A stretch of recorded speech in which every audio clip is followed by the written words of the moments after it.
Bienvenidos a este tercer episodio de Conectando Mercados. En los episodios anteriores vimos qué significa la debida diligencia, cómo saber si a tu empresa le va a tocar ponerse manos a la obra, y en esta ocasión vamos a dar el primer paso práctico, aprender a crear una política de derechos humanos.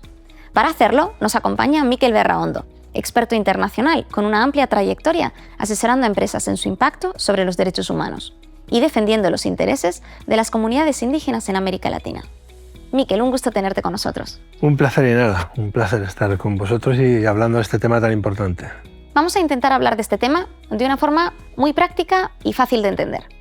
Para ello, permíteme apoyarme en una metáfora sencilla, la de cocinar. Imaginemos que una política de derechos humanos es como una receta culinaria, con ingredientes principales, pasos a seguir para que el plato final sea todo un éxito. Pues muy bien, me gusta la idea, me parece muy adecuado comparar con una receta. Además, bueno, pues una política bien hecha es eso, ¿no? Una receta común para toda la empresa, que compartan los mismos ingredientes para tener claro bueno, pues que todo el mundo tira en la misma dirección y tiene los mismos criterios de trabajo, ¿no? Eso es. Además es que este tema ya no es opcional, ¿verdad? La nueva directiva exige que las empresas tengan una política clara de derechos humanos, formal, viva. Pero más allá del requisito legal, una buena política marca una diferencia práctica. Ayuda a orientar las decisiones, a evitar riesgos, también genera confianza dentro y fuera de la empresa. Pues exactamente, Ainara. La verdad que una política de derechos humanos ya no es una cuestión de que sea obligatoria, ¿no? Sino que es una forma de mostrar la coherencia y la madurez que tienen las empresas y sobre todo el respeto que tienen hacia una forma de trabajo diferente, respetando derechos humanos, respetando un poco todos los criterios ESG y fortaleciendo mucho todo lo que es la parte de gobernanza y de reputación de la empresa, ¿no? Genial. Entonces, bueno, Mikel, siguiendo con esta metáfora, para empezar, ¿cuáles serían los ingredientes básicos con los que podemos comenzar a armar nuestra política de derechos humanos? Bueno, pues el primero y más importante, lógicamente, es bueno, lo que llamamos una declaración de compromiso de la empresa en materia de derechos humanos, que es uno de los primeros requisitos también de la debida diligencia, que al final, bueno, que es un compromiso que hace la empresa desde la dirección, un compromiso público de respetar derechos humanos, ¿no?, en todas sus operaciones. Claro, porque bueno, si la dirección no lo cree y no lo promueve, la política se va a convertir en un trámite, ¿verdad? Se va a archivar en una carpeta y ya está. Efectivamente, o sea, la cuestión clave en toda la parte de derechos humanos y en la debida diligencia, sobre todo, es que haya ese compromiso desde la gobernanza de la empresa, desde la alta dirección, ¿no? De hecho, lo que dicen los principios rectores de Naciones Unidas es que estas políticas de derechos humanos, estos compromisos, los tienen que hacer la alta dirección de la empresa, bien sea el CEO, bien sea el Consejo de Administración, pero se tiene que hacer al más alto nivel para demostrar que hay ese compromiso claro y con el tema de respetar los derechos humanos, ¿no? Y que no es una cuestión de un departamento independiente, sino que ya es una línea de trabajo priorizada para toda la empresa. Claro, totalmente. Yo esto lo veo también con mis clientes. La verdad que si el compromiso viene de la alta dirección, todo cambia, se asignan recursos, se abren puertas a la gente y los equipos se lo toman en serio, ¿no? Y cuando viene desde la capa más alta, pues al final se facilita mucho el proceso. Ahora, el siguiente ingrediente, ¿cuál sería? Bueno, el siguiente ingrediente, que es uno de los que más complica a todas las empresas siempre, es apoyarse en los marcos internacionales de derechos humanos para hacer esta política, ¿no? Lógicamente, partir de los principios de Naciones Unidas sobre empresas y derechos humanos, partir de las líneas directrices de la OCDE, los tratados de la OIT, pero tener claro sobre todo que las políticas de respeto de derechos humanos las tenemos que hacer sobre todo lo que son estándares internacionales de derechos humanos, porque además es una exigencia que viene ya con la directiva europea, que está en el anexo 1 de esta directiva, que claramente nos dice que se tienen que respetar todo este marco internacional de derechos humanos. Claro, la verdad es que a veces, siendo sinceros, leemos algunas políticas que son casi poesía, ¿no? Son frases muy bonitas, pero quizás no conectan mucho con la realidad. Sí, efectivamente pasa mucho y además estamos acostumbrados a ver pues, políticas muy bonitas que en el papel son preciosas, como decimos, el papel aguanta todo, pero lo importante es que las políticas sean realistas y reflejen bien ese respeto a los estándares internacionales, ¿no? Y es importante sobre todo que las empresas no se metan a decidir qué derechos humanos quieren respetar o no, porque es una cuestión que no les atañe, ¿no? Bueno, hay ejemplos muy interesantes de empresas que están ya teniendo políticas de derechos humanos, porque es un tema que vienen trabajando desde hace tiempo. Un ejemplo interesante, pues, por ejemplo, es Telefónica, también cómo ha desarrollado una política clara de derechos humanos, cómo ha trabajado internamente de manera muy transparente para poder llegar a esta política de derechos humanos, pero bueno, también hay muchos ejemplos, la verdad que bien interesantes de cómo las empresas están ya apostando por políticas de derechos humanos realistas, ¿no? Claro, esto me encanta porque además muestra que no se trata solo de escribir un texto, ¿no? Hay que hacer un diagnóstico antes de escribirlo. Tienes que saber qué tierra estás pisando, ¿no? Cuáles son los riesgos, los impactos reales antes de trabajar. Claro, y además, bueno, esto nos lleva a otro ingrediente, ¿no? En esta receta que estabas planteando, que es precisamente un poco la participación de mis grupos de interés a la hora incluso de hacer la política de derechos humanos, ¿no? Además tenemos que tener en cuenta que en la política de derechos humanos, ahora ya con la directiva vamos a tener que tener un capítulo concreto sobre cómo aplicamos la debida diligencia, y para eso vamos a necesitar una participación por lo menos de nuestros grupos de interés internos dentro de la empresa, ¿no? Pues trabajadores, trabajadoras, sindicatos que podemos tener, proveedores. Va a ser importante que puedan tener un proceso, que puedan participar y que nos ayuden a hacer una política de derechos humanos lo más realista posible, ¿no? Claro, además este tema de la participación da legitimidad al proceso, porque cuando las personas sienten que su voz se ve reflejada, la política tiene mucho más sentido, tiene más fuerza. Al final es más fácil que la adopten, que la respeten todos los equipos. Totalmente de acuerdo. O sea, la cuestión de la legitimidad es importantísima, ¿no? O sea, al final la directiva lo dice claramente, ¿no? Las empresas tienen que implicar a sus partes interesadas. Es una de las grandes apuestas de la directiva, todo lo que es la participación de los grupos de interés.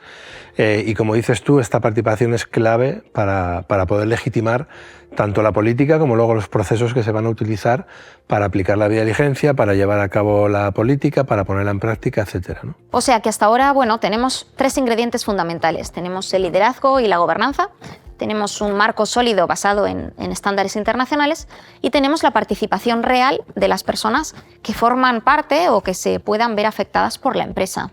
Bueno, ahora que ya tenemos los ingredientes, toca pasar a la parte más entretenida de la política, a cocinarla. Miquel, ¿por dónde podemos empezar? ¿Por dónde puede empezar una empresa cuando tiene todos los ingredientes ya organizados y de ahí quiere tener una lista de políticas de derechos humanos que funcione, ¿no? Un paso a paso. Bueno, pues es una muy buena pregunta, porque ahí es donde mucha gente patina, ¿no? De alguna manera, ¿no? Generalmente mucha gente pues esto piensa que es un trabajo de gabinete, en donde yo pues redacto un documento y listo, y ya paso a las distintas instancias de la empresa para que me lo aprueben.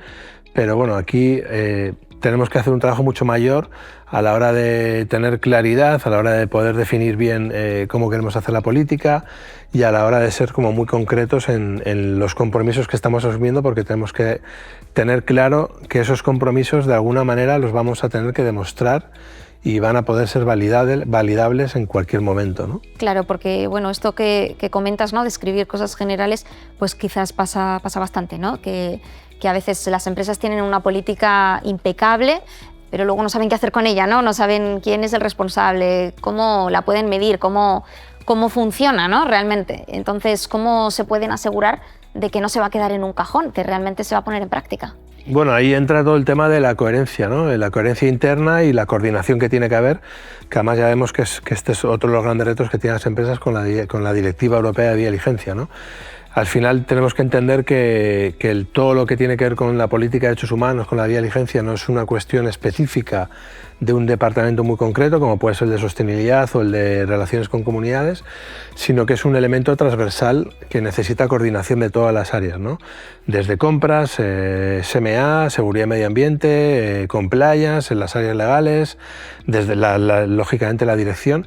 Y entonces yo creo que ahí es importante bueno, pues hacer un trabajo interno de transversalización de todo lo que tiene que ver con los derechos humanos y de coordinación entre las empresas, ¿no? Yo creo, y sobre todo ahí el gran reto que tienen las políticas de derechos humanos es que definan claramente un sistema de coordinación interna, un sistema de liderazgo interno, para que las empresas puedan de alguna manera saber cómo se están organizando e internamente cómo tienen que reportar unas y otras, ¿no? Aquí hay ejemplos muy interesantes de empresas o de multinacionales que ya están trabajando con políticas de derechos humanos, que llevan tiempo, bueno, pues por ejemplo, un caso que yo conozco bastante bien, por ejemplo, es el caso de Repsol, pues que tiene ya una política de derechos humanos elaborada hace mucho tiempo, que la ha ido revisando y que ya está también trabajando pues todo lo que estos procesos de transversalización y de coordinación, ¿no? Y precisamente para hacerla real y para que no sea un papel, digamos, unas frases o unos párrafos muy bonitos, sino sobre todo que el contenido sea realmente cumplible y sean compromisos reales que asume la empresa, ¿no? Claro, claro, esto al final, esta organización pues va a cambiar completamente la percepción de la gente, ¿no? que tiene que participar. Ya no se trata simplemente de cumplir un requisito, ¿no? Se trata de que cada uno entienda qué puede aportar.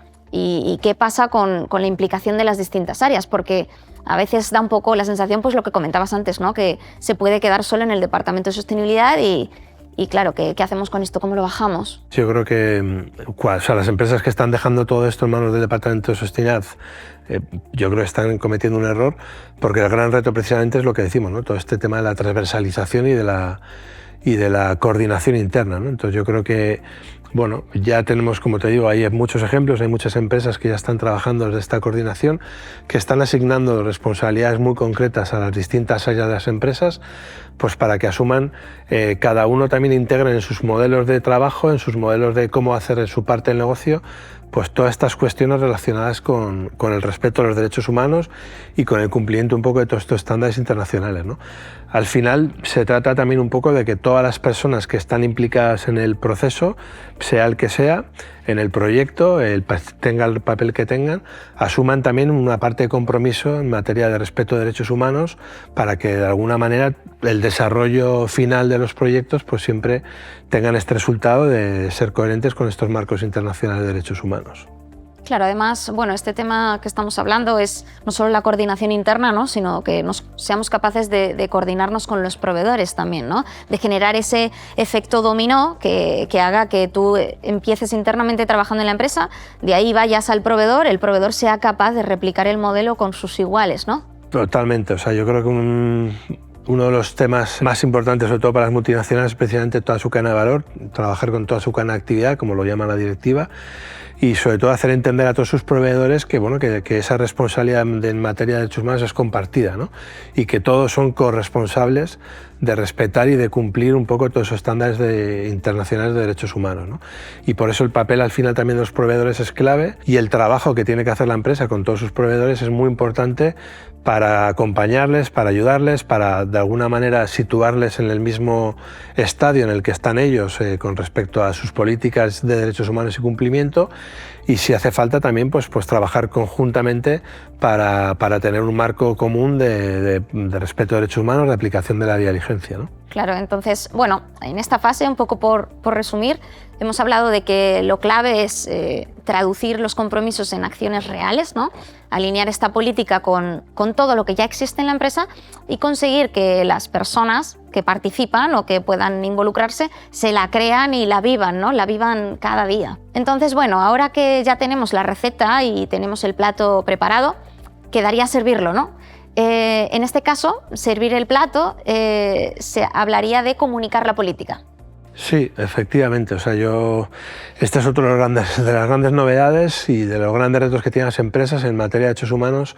El principio es que hay que comunicar todo lo que se hace, hay que ser absolutamente transparentes con todo lo que se hace en materia de derechos humanos. Y este es el gran reto que tienen las empresas, ¿no? Precisamente comunicar y transmitir todo lo que hacen en materia de derechos humanos. Y además es una exigencia que viene en la directiva también, ¿no? El que van a tener que comunicar todo lo que están haciendo. Claro, claro, totalmente. Además, bueno, muchas veces, las empresas sienten que comunicar es simplemente subo mi PDF a internet, ¿no? A mi web y ya está. Pero en realidad comunicar de verdad es traducir el mensaje, ¿no? Hacerlo factible, entendible para cualquiera. Que cualquier empresa, cualquier persona, público de interés, sea capaz de saber qué significa, qué quieren decir. Claro, o sea, además de hecho, la clave en materia de derechos humanos, la clave de todas las estrategias de comunicación va a ser saber comunicar a cada grupo de interés lo que le afecta directamente, ¿no? Y tener esa capacidad de poder separar cómo me comunico con cada uno de mis grupos de interés, ¿no? Porque al final no es lo mismo hacer una política, un plan de comunicación para todas las personas que trabajan en mi empresa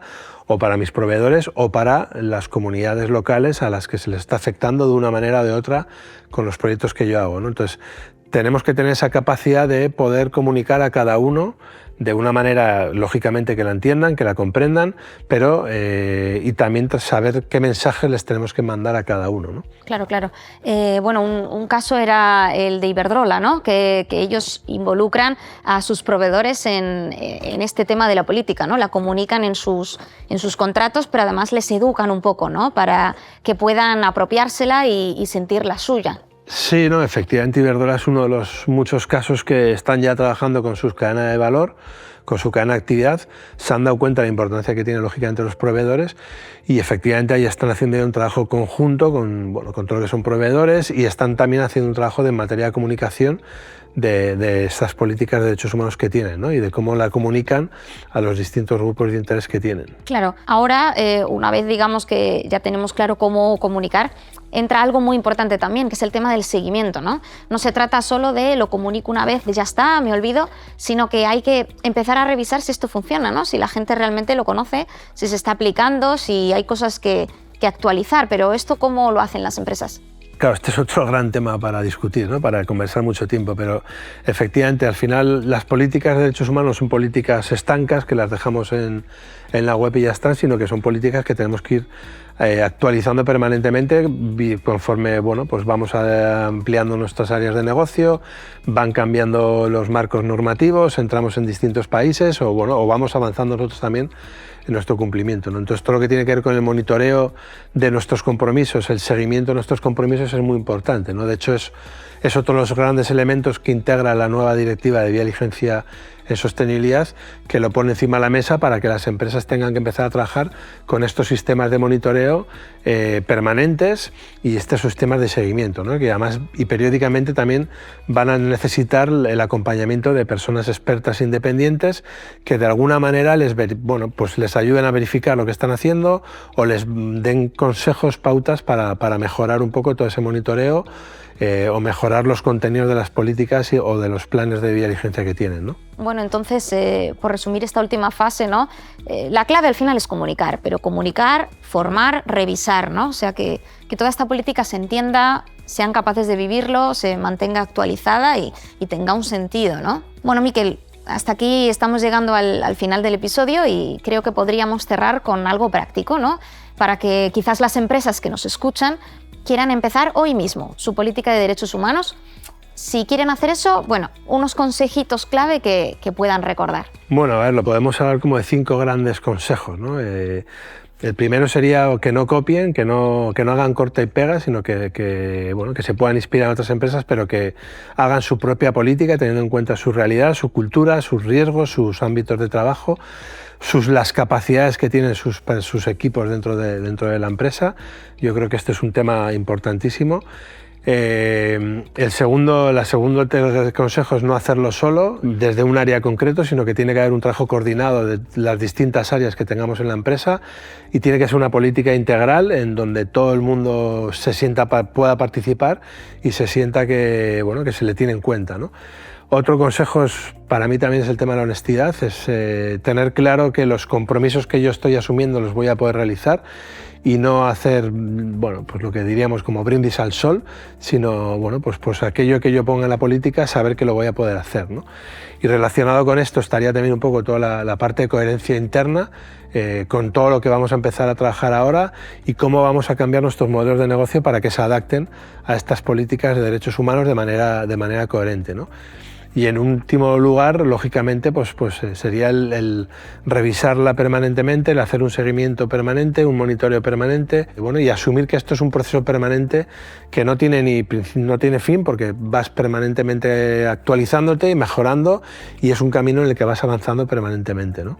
Bueno, me encantan estos 5 puntos que has comentado, son muy sencillos, son muy potentes, creo que están resumiendo perfectamente la idea que queríamos transmitir con este episodio.